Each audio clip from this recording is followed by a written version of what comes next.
My wife's younger sister convinced her to pack up and stay at their parents' house for 2 weeks to clear her head. They both thought I'd be calling by day 3, apologizing for things I never did. Instead, I drove straight to a financial advisor, then to an attorney, and started doing the one thing neither of them expected. I started preparing. My name is Stephen Hartley. I'm 44 years old. I own a mid-sized landscaping and outdoor design company that I built from a truck, a trailer, and about $1,200 I'd saved working construction in my late 20s. That was 16 years ago. Now I've got 23 employees, 2 commercial contracts with the city, and a reputation in our county that took a decade of early mornings and honest work to build. I'm not telling you this to brag. I'm telling you so you understand what kind of man I am and what kind of marriage I thought I had. My wife, Diane. I still catch myself wanting to say my wife, even now. We met when I was 28 and she was 24. She was working at a garden center of all places, and I kept coming in to look at ornamental grasses I didn't actually need. I just wanted to talk to her. She had this laugh that made everyone in the room feel like they were in on a good joke. We got married 2 years later, in a small ceremony at her parents' place out in Keller County.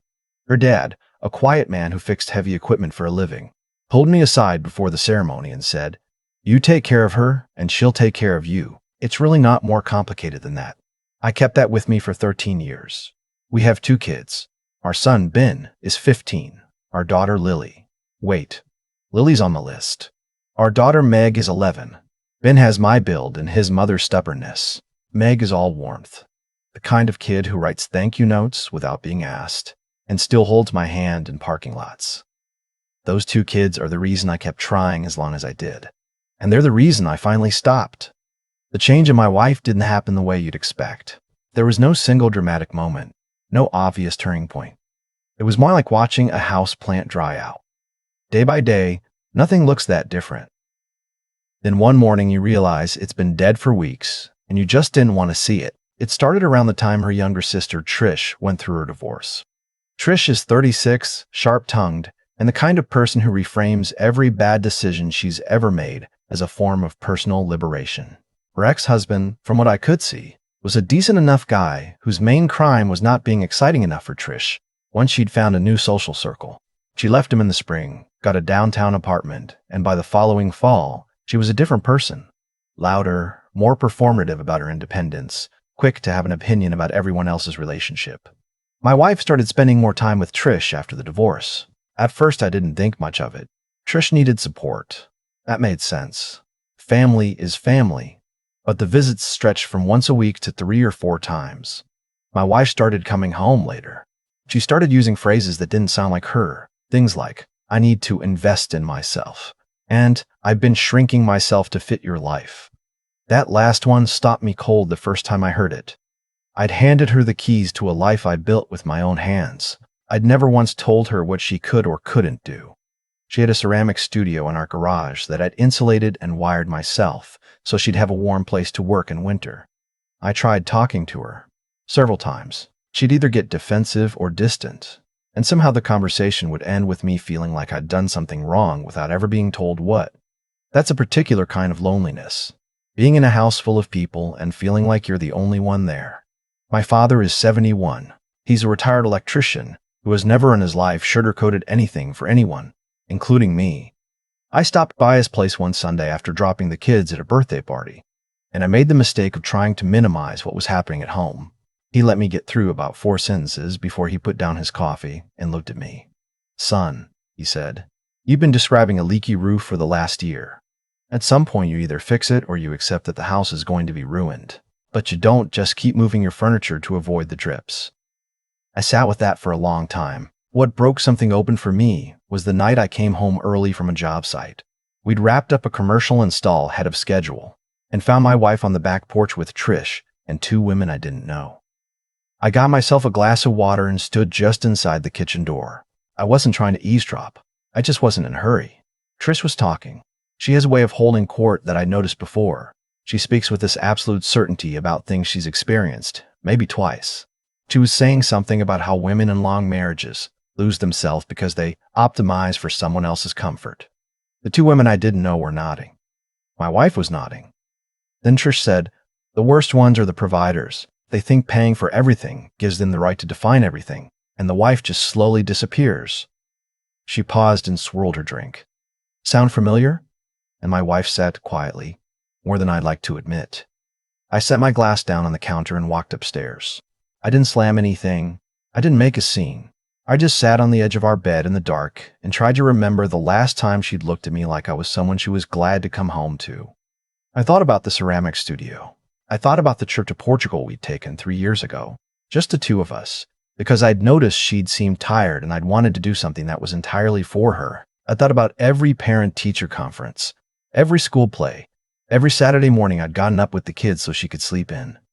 I thought about the fact that I had never once, in 13 years, made my wife feel like a burden, and now I was apparently the reason she'd been disappearing.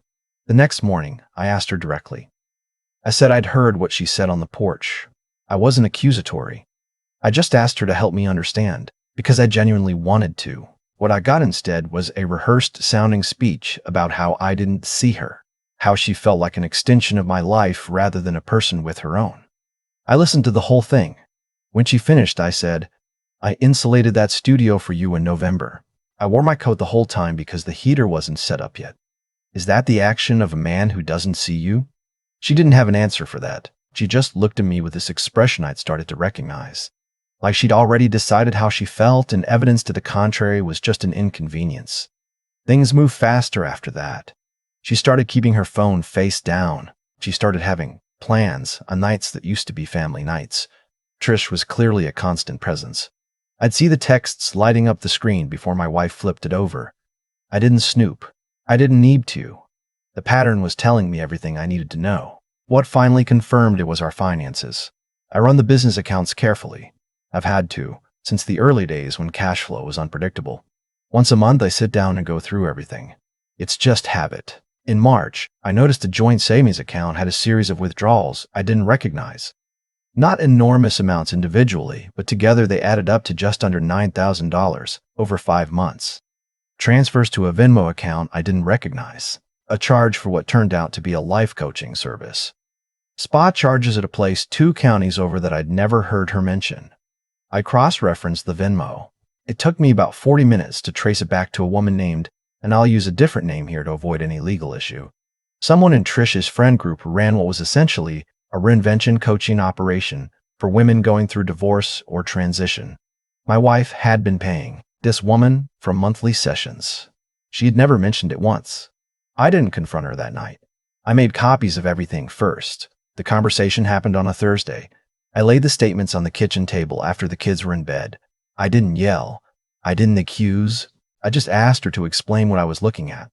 She told me the money was hers to spend as she saw fit, that she'd been investing in herself because I'd never encouraged her to grow. I asked her what $9,000 in coaching had taught her. She told me I was being condescending. I asked her when she was planning to tell me. She told me I wouldn't have understood. And then she said it. The thing I think she'd been building up to for months. Maybe I need to step away for a while. Get some perspective. Figure out what I actually want. I looked at her across that kitchen table. The same table where we'd helped Ben with his science fair projects, and where Meg had learned to make her grandmother's pie crust. And I said, if that's what you've decided, I'm not going to argue with you. She seemed surprised I didn't push back harder. She left on a Saturday morning with 2 bags. The kids were at my parents' house already. She'd arranged it ahead of time, which meant she'd been planning this longer than she'd let on. She stood at the door for a second like she was waiting for me to ask her to stay. I didn't. I said, take care of yourself. She looked at me for a long moment, and then she walked to Trish's car, which was idling in the driveway. I watched them drive away. Then I went back inside, poured a cup of coffee, and sat at the kitchen table with my laptop. The first thing I did was call my attorney. I'd met Glenn Ferris twice before, once for a business contract dispute years ago and once when I was updating my will after Meg was born. He's methodical, calm, and doesn't charge you for theater. I explained the situation. He told me to come in Monday morning and to bring the financial records I'd copied. The second thing I did was call my accountant and ask for a full accounting of the business assets, projected valuation, and a clear separation of business finances from the joint accounts. I wanted everything documented and dated before any legal process began. I'm not proud of how clear-headed I was that weekend. I think I'd been grieving for so long already that by the time she actually left, I'd run out of fresh pain. What I had instead was focus. The kids came home Sunday evening. Ben walked in, scanned the house, and looked at me with the particular perception teenagers have when they're trying not to let on how much they understand. "Mom's not here," he said. It wasn't a question. "She needed some time," I told him. He nodded slowly. "How long?" "I don't know yet." He set his bag down and went to the kitchen to make himself a sandwich. He didn't say anything else, but a little later, when I was going over paperwork at the table, he came and sat across from me and just kind of hung around. The way he used to do when he was small and didn't want to be alone, but also didn't want to say so. We sat like that for a while. I showed him a design rendering I'd been working on for a city park contract. He asked questions about the plan selection. That hour probably meant more to me than any conversation I'd had in months. Meg was harder. She asked for her mother on Sunday night, and I told her Mom was visiting Aunt Trish for a little while. She accepted that with the particular patience of a kid who's learned to take adults at their word, even when something feels off. But 2 days later, she came home from school and sat at the kitchen table and didn't take out her homework. She just sat there. I made her a snack and sat across from her and waited. "Dad," she said finally, "did you and Mom have a fight?" "We're going through some things, sweetheart." "Is it because of Aunt Trish?" I wasn't ready for that question. I kept my face steady. "Why do you ask that?" She picked at the edge of her sleeve. "Because Mom's different when she comes back from there. She gets quiet and then she gets kind of far away." She looked up at me. "I don't like it." I reached across the table and covered her hand with mine. "I know, Bug. I'm handling it." She leaned her head against my arm and I stared at the wall across the kitchen and made myself a quiet promise that whatever came next, these two kids were going to be okay. Glenn reviewed everything on Monday. He told me the financial withdrawals, combined with what he called voluntary abandonment of the marital home, gave me a strong position. He also told me, gently but clearly, that in his experience, when a spouse leaves under these circumstances and is connected to someone whose financial model depends on marital dissolution, the likelihood of reconciliation was low. He'd seen this pattern more times than he wanted to count. I told him to start preparing the paperwork. I want to be honest about something. There was a part of me, a real part, not just sentimentality, that would have tried to work through it if I'd seen any sign that she wanted to. If she'd come back that first week and said she'd made a mistake, that she'd been listening to the wrong people, that she wanted to figure this out together, I think I would have been willing. Not because I was weak, but because we'd built something real together. We had a history. We had kids who needed their mother and father in the same house. But that's not what happened. She called on day 9.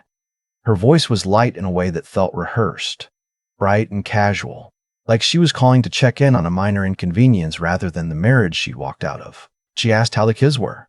I told her they were fine. There was a pause. "Have you had time to think?" she asked. "I have," I said. And I think you should come by on Saturday. There's something we need to go over." Another pause. "That sounds serious." "It is." She arrived on Saturday afternoon. I heard her car in the driveway and the particular click of her heels on the front walkway. I'd laid those pavers myself, the summer after Ben was born. The kids were at my parents' place again. She came in, looking like someone who'd spent the week rehearsing a conversation. There was a kind of careful energy about her, the posture of someone expecting to negotiate. She'd probably spent the last 9 days deciding what she was willing to offer and what she expected to receive. I was sitting at the kitchen table with a folder in front of me. She looked at the folder and something shifted in her expression. "What is that?" she asked. "Sit down," I said, not unkindly, just directly. She sat. I told her I wasn't angry. I meant that. I told her I understood that people change and that marriages don't always survive those changes. I told her I'd spent 13 years trying to be the kind of husband and father that made a family feel like a safe place, and that I was sorry whatever I'd done or failed to do had made her feel otherwise. And then I slid the folder across the table. She opened it. She read the first page. Her face went very still. "You filed," she said. "Wednesday," I told her. She looked up at me. "Without even talking to me first?" "You left," I said. That was the conversation. She closed the folder.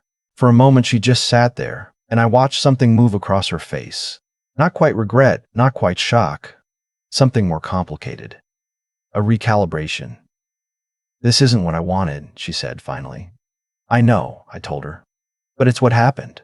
And I think, if you're honest with yourself, you know the difference." The next several months were hard in the way that's hard to describe to someone who hasn't been through it. Not dramatic, just relentlessly draining.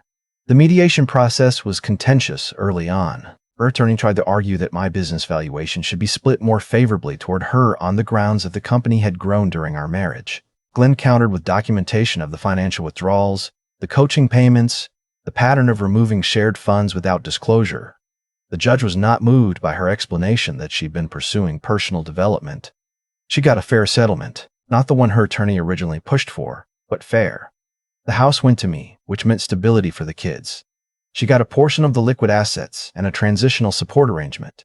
Ben chose to stay with me full-time. At 15, he had that option, and he exercised it without hesitation. He told me privately one evening when we were cleaning out the garage that he'd watched what happened over the last year, and he understood more than I'd given him credit for. "I know you tried, Dad," he said. He said it quietly, almost to himself, and then he went back to stacking the bins without waiting for a response. I had to turn away for a response. I had to turn away for a second. Meg splits her time. She's adjusting. She still has her tummy aches on Monday mornings. The counselor at school has been helpful, but she started laughing more again. And last month, she won a school writing contest and brought the certificate home to put on the kitchen wall where we keep things like that. I stood there looking at it for a long time. My wife? My ex-wife? Last I heard is renting a place near Trish and has joined what I can only describe as the same orbit, new social circle, new language, new version of herself that's been workshopped by people with a financial interest in her staying unattached. I don't say that with bitterness. I say it with something closer to clarity. There's a woman I've gotten to know over the last few months. She teaches elementary school and coaches an after-school garden program, which is how we met. Her school hired my company to redesign their outdoor learning space. Her name is Carla. She's 41, divorced once 5 years ago, and has a 12-year-old of her own who plays soccer with Meg. She's straightforward and kind and laughs at things, because they're actually funny, not because she's performing ease. We haven't rushed anything, but there's something there that feels honest. And after everything, honest is what I need most. I still run the business. We added a 4th crew this spring and picked up a contract with a private school district that should carry us for 3 years. Ben comes in on weekends and does grunt work without complaint. He's been talking about landscape architecture programs at state schools. I try not to let on how much that means to me. My father came by last month, unannounced the way he does. I was out back doing something in the garden, not for work, just for the sake of having something to tend to, and he sat on the patio steps and watched me for a while. Then he said, "You look better." I thought about it. "I feel better," I said. "Good," he said. That was the whole conversation. I don't know what lesson my wife and her sisters thought I was going to learn from being left alone for a week. Maybe they expected me to panic. Maybe they thought the absence of her presence would remind me of how much I needed her and make me compliant in a way I'd never been when she was standing right in front of me. What they didn't account for was that I'd already been alone inside that marriage for a long time. The house just finally matched how I'd been feeling. Some people ask if I regret any of it. I tell them the truth. I regret that it ended. I don't regret what I did once it was ending. There's a difference between fighting for a marriage and fighting for a performance of one. What I had in those last 2 years wasn't a marriage. It was a slow negotiation with a woman who'd already mentally moved out, coached by people who had no stake in her happiness, only in her transformation. My advice, for what it's worth, is simple. Pay attention early, not anxiously, but honestly. When someone you love starts speaking in someone else's vocabulary, ask who's been filling the space. The people doing the filling have their own reasons, and those reasons are rarely about you at all. I've thought about this a lot over the past year. Not obsessively, I'm past that, but in the way you turn a thing over in your hands when you're trying to understand how it broke. What happened to my marriage didn't happen because my wife was a bad person. I want to be honest about that. She wasn't. She was a person who got tired and then found people who told her the tiredness was someone else's fault. That's a seductive thing to hear when you're struggling. It's easier than sitting with the harder question, which is, what do I actually want, and what am I willing to do to build it? Trish never had to answer that question. She left her marriage, collected the validation of her new circle, and started building an identity around the exit. And when my wife came to her feeling worn down, Trish handed her the same story she'd told herself. That's not wisdom. That's just company and a decision already made. The cause and effect here isn't complicated. Even if it was painful to live through, my wife made a series of choices. To pull away, to move money without telling me, To let someone with a financial stake in her transformation shape how she saw our life together. And those choices had consequences, not as punishment, just as the natural weight of what actions carry. When you spend $9,000 on coaching sessions designed to help you leave a marriage, and you hide it from your husband, you are not investing in yourself. You are investing in an exit. And exits have costs. What I keep coming back to is the intelligence it takes to see that in real time when you're inside it. I didn't see it fast enough. I saw the signs, and I chose to interpret them charitably for longer than I should have. That's not a character flaw. I think most people who love someone do the same. But it is a thing I've had to look at honestly. Wisdom isn't about being suspicious of the people you love. It's about trusting what you observe over what you hope. There's a difference between optimism and avoidance, and I spent too long on the wrong side of that line. What pulled me through wasn't anger. Anger burned off fast. What kept me steady was knowing what I was responsible for. Ben and Meg needed a father who was functional, present, and honest without being cruel. That required something from me. It required me to feel what I felt without letting it run the house, to sit at the kitchen table across from my son at 11 o'clock at night and show him, without saying a word, that hard things don't have to destroy you. I think that's what character actually is. Not the absence of pain, but the decision about what you do while you're in it. I can't speak to what my wife will figure out eventually. That's her work to do, not mine. What I know is that the people who coached her toward that door were not thinking about Ben's face when he asked where his mother was, or about Meg's tummy aches on Monday mornings.